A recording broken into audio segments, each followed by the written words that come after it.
Hi everyone! In this video, we're going to revisit some concepts that we discussed back in chapters 1 and 2 related to a flow phenomena at solid-fluid interfaces. We're going to be applying these concepts again and again in this course, so this is a good chance to make sure that we're understanding boundary layer physics correctly, and especially the mechanisms that cause these characteristic behaviors at solid-fluid interfaces. So one property of fluids is that they stick rather than slip when they touch solid matter. Since fluid flows are often interacting with solids like the solid walls of a pipe confining water, or air flowing over the land surface, or a solid channel that is containing a flow, understanding the behavior of fluids at boundaries is important for being able to predict other properties of the flow, like its viscosity. It's like its velocity.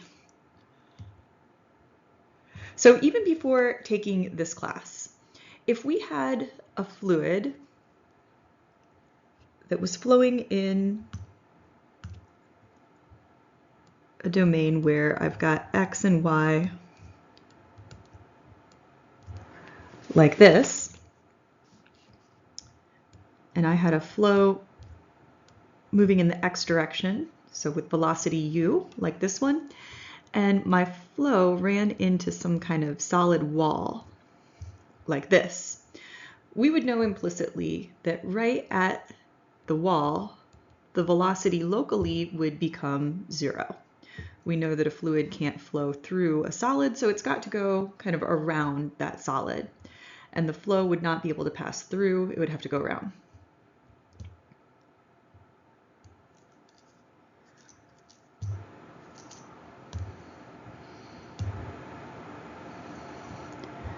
But if the wall is oriented differently, so that it's down here at the bottom, and we've still got our velocity moving in U like this, and we've got distance away from our wall, Y, like that. Because we've been studying the no-slip condition, we now know that the first layer of fluid that is touching our solid at this wall would also be moving at the same velocity as the solid, which in this case would be 0. So right down here at Y is equal to 0, our flow velocity also locally is going to be 0.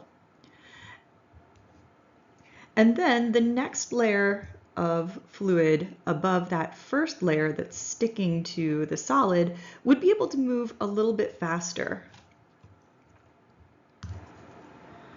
But it would still be held back by that layer of 0 velocity fluid that's touching the solid. So you could think of it being slowed down, but it's not sticking to that low velocity or 0 velocity layer of fluid. So the no-slip condition really only applies between the interface of a solid and a fluid. So fluid-fluid layers that are moving at different speeds are going to affect each other, but in a different way through the creation of shear stress, which we'll discuss in another video. But each fluid layer that moves further and further from that solid wall will be able to move faster and faster. So my next fluid layer can move a little bit faster. And the next after that, a bit faster still.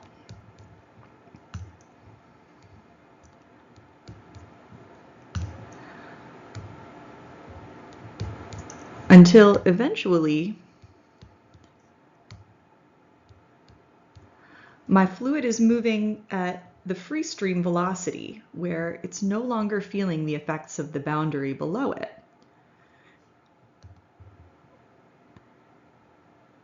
So down here, where the velocity is changing with distance away from my solid, this is known as the boundary layer.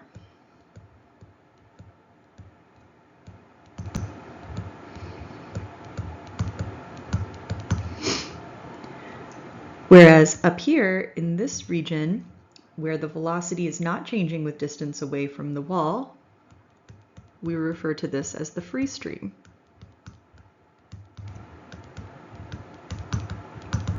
So once a fluid reaches the free stream, you can think of it as no longer feeling the boundary below it.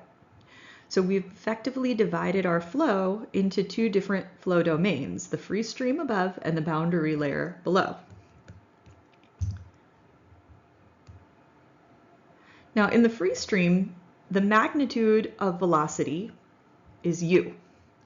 And the change of velocity with distance from the wall is now 0, right? I can move as far away from the wall as I like to, and my free stream velocity u isn't going to change. So I could write this like du dy, my velocity gradient at this point, is equal to 0. Now down here in the boundary layer, we have a different story. So in the boundary layer, the magnitude of flow is 0 at the boundary, and my velocity gradient, du dy, it's not equal to 0 like it is in the free stream. Instead, it's some finite number that corresponds to the slope of the velocity gradient moving away from the boundary. So now let's consider another example where I've got two plates, two solids that are bounding a fluid. So in between my two plates is a fluid. And the distance between my two plates, we'll say, is y. And so my top plate is moving at a velocity u is equal to big U. And my bottom plate is stationary. So velocity of my bottom plate is 0. And then I've got my fluid that's in here.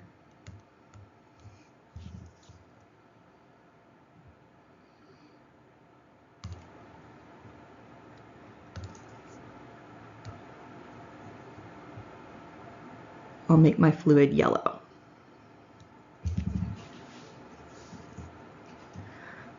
Okay, so just like before, both of the first layers of fluid that are touching either of my solid plates, either the bottom or the top plate, are moving at the same velocity as the plate. So down here at the bottom,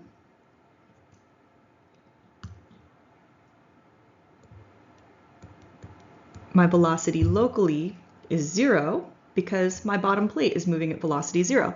And then up here at the top, my local velocity is big U because my top plate is moving at big U, right? So if this is the magnitude of big U, what I'm going to see is that my magnitude of velocity is going to decrease as I move through the fluid towards the bottom plate. Each layer is being slowed down by the layer below it or sped up by the layer above it, until I get down here really close to my plate and I've got a really low velocity, and then the very last layer of fluid is moving at the same velocity as the bottom plate, 0. And then I have a distribution of my velocity, du dy, that looks something like this. Okay, next example. In this one, I've got internal flow moving through a pipe.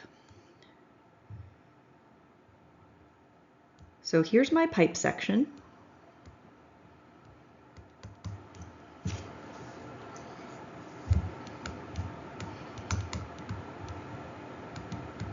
And I've got a flow moving through my pipe.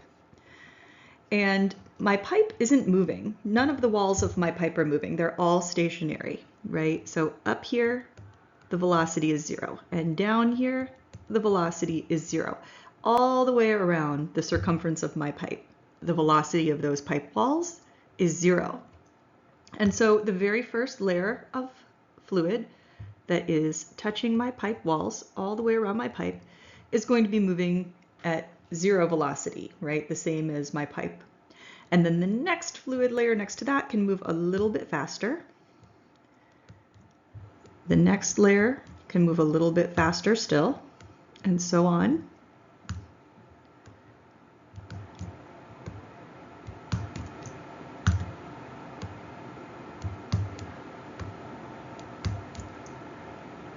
And then I get to the very fastest velocity right in the center of my pipe.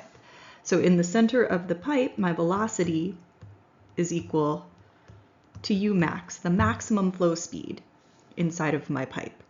And my boundary layer looks something like this.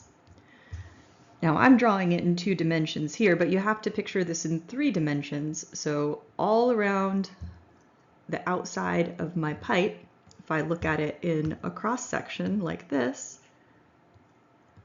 all the way around that cross section, I've got a slow flow layer. And then all around the next layer is a little bit faster. And then this layer becomes faster.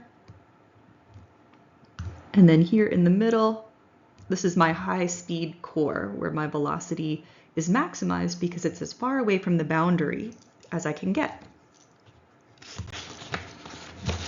Okay, last example that I'm going to show is, again, I've got 2 solid plates that are bounding a flow between them. This one looks similar to a previous example that we have done, but it's a little bit different.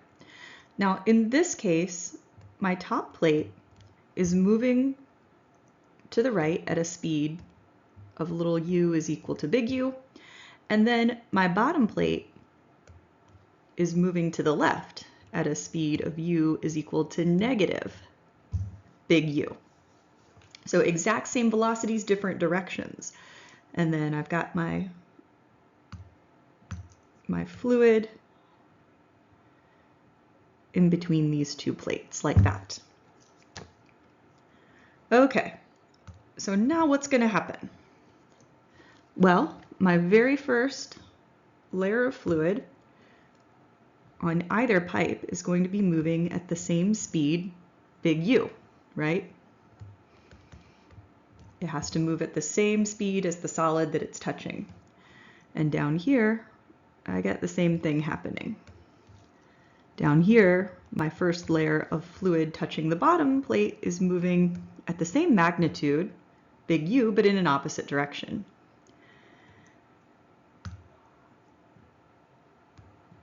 And then my next layer of fluid is moving a little bit slower. Why is this happening, right? Well, because as I move further and further away from either of my plates, I'm getting closer and closer to the other one of the plates that's moving in the opposite direction.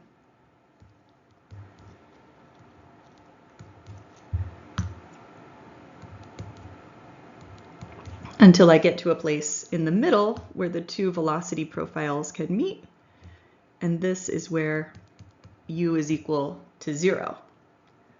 So now I've got a velocity profile, something like this, which should be identical on both sides. So thank you to the National Science Foundation for supporting this work under Grant 233-5802. Great job reaching the end of this boundary layer video, and please reward yourself with a moment of Zen. I study fluid mechanics because I love water and healthy aquatic ecosystems. Whatever your passion is, I hope that it motivates you to continue your study of fluid mechanics.